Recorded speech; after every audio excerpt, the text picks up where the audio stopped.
അവരോടുകൂടെ പ്രവർത്തിച്ചു. വചനം സ്വീകരിക്കുന്നവരുടെ കൂടെ ദൈവം നടക്കും. അതെഴുതിയിരിക്കുന്നത് അവരോട് കൂടെ, എതിലേലും അല്ല, ആരുടെ കൂടെ?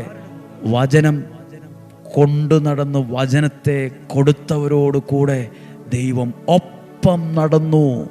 വചനം കേട്ട് പ്രാർത്ഥിക്കുന്ന, ആ വചനത്തെ അനേകർക്ക് അയച്ചു കൊടുക്കുന്ന നിങ്ങളും ഇന്ന് വചനമാ പ്രസംഗിച്ചുകൊണ്ടിരിക്കുന്നത്.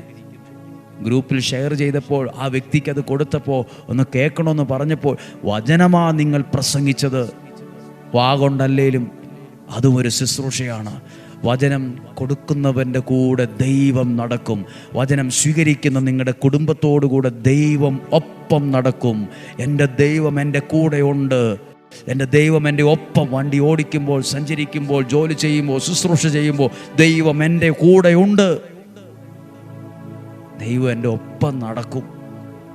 എഴുതിയിരിക്കുകയാണേ, അവൻ എല്ലായിടത്തും പോയി പ്രസംഗിച്ചു. കർത്താവ് അവരോടുകൂടെ പ്രവർത്തിച്ചു. അടയാളങ്ങൾ കൊണ്ട് ആ വചനം സ്ഥിരീകരിക്കുകയും ചെയ്തിരുന്നു. ദൈവം അവരുടെ കൂടെ ഉണ്ടായിരുന്നു. അത്ഭുതങ്ങളും അടയാളങ്ങളും ചെയ്ത്. വചനം കേൾക്കുന്ന പ്രിയപ്പെട്ടവരെ, എന്തിനാ ഇങ്ങനെ കേൾക്കുന്നത് എന്ന് ചിന്തിക്കുന്നു. ഈ കേട്ടിട്ട് എന്ത് പ്രയോജനം? അറിയില്ലാഞ്ഞിട്ടാണ്.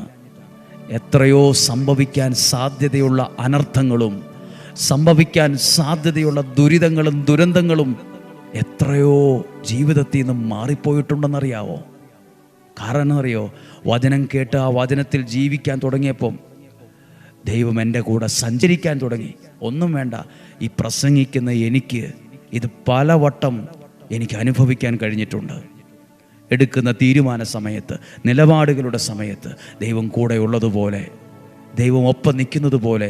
പ്രിയപ്പെട്ടവരെ, വചനം എഴുതിയിരിക്കുവാണ്, ദൈവവചനം പ്രസംഗിച്ച് ദൈവവചനം അനേകർക്ക് കൊടുക്കാൻ പോയപ്പോൾ ദൈവവും അവരുടെ ഒപ്പം ഉണ്ടായിരുന്നു എന്ന്. നിങ്ങൾ വചനം കേൾക്കുമ്പോൾ കുടുംബമായിരുന്ന് വചനം കേൾക്കുന്നവരില്ലേ?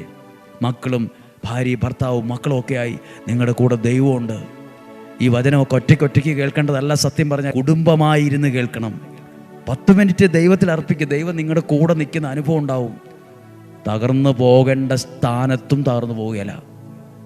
തീയിലൂടെ നടന്നാലും അത് നിന്നെ പൊള്ളലേൽക്കില്ല. വെള്ളത്തിലൂടെ നടന്നാലും നിന്നെ താഴ്ത്തുകയില്ല, അത് മുക്കുകയില്ല. അതിതാ ദൈവവചനം പറയുന്ന, അത് സ്വീകരിക്കുന്ന, അത് ഒരാൾക്കോ 100 പേർക്കോ 1000 പേർക്കോ കൊടുക്കുന്നവരുണ്ടാകാം, ഷെയർ ചെയ്യുന്നവരുണ്ടാകാം. ദൈവം നിങ്ങളുടെ കൂടെ നടക്കും. എന്നിട്ട് അത്ഭുതങ്ങളും അടയാളങ്ങൾ കൊണ്ട് അത് സ്ഥിരീകരിക്കും, അതിനെ ഉറപ്പിക്കും. ആ വാക്കുകൾ ദൈവത്തിൻ്റെ